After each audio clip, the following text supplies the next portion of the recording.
Oh, you talk about coaching. The first 2 years that we went to state, we played Rehoboth, and we got beat 28 points. There's a lot of humility to coaching.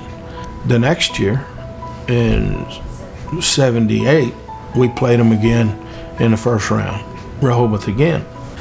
And I'm standing down on the sideline before the game start, and a reporter come up and said, "Coach, these guys beat you 28 points last year."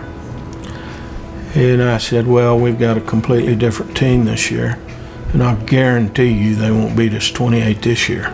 And they didn't. They beat us 27. So, I mean, there's a lot of things in humility that you learn. And I don't know if I ever learned to keep my mouth shut, but I didn't make any more predictions.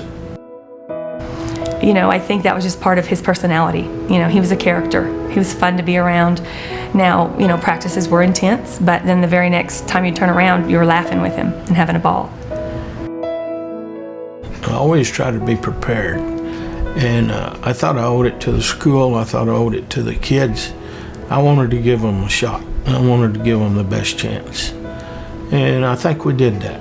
That's probably one of Coach's strengths, is he is so organized. He'd come into practice every day, he'd have a card, and he would have it down to the minute. I knew absolutely nothing about volleyball. And I told him that.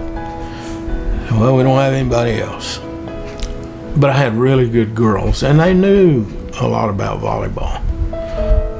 I didn't know 4-3 or what, I don't know. I just told them, don't let the ball hit the floor.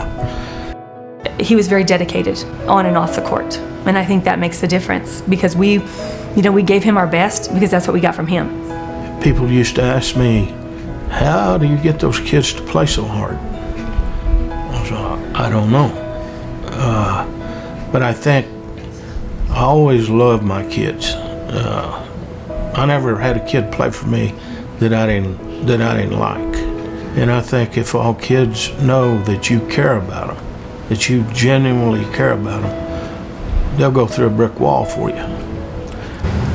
Everybody bought into his program.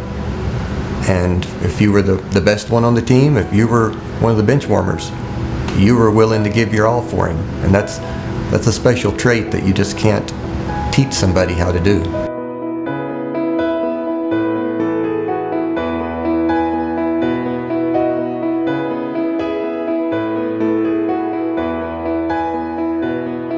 You know as well as I do, kids can see a phony from a million miles off. And I mean, every kid that I've ever been associated with that was coaching with Coach Kibbe knew how true he was with his feelings toward those kids. It's an honor to play for him, but it's also an honor to know him. But I can sit back and reflect now, and there were several times that these kids needed help. But I also had, I went through a rough patch too, and believe it or not, I had some of these kids talk to me. They were adults at that time. And so it goes both ways.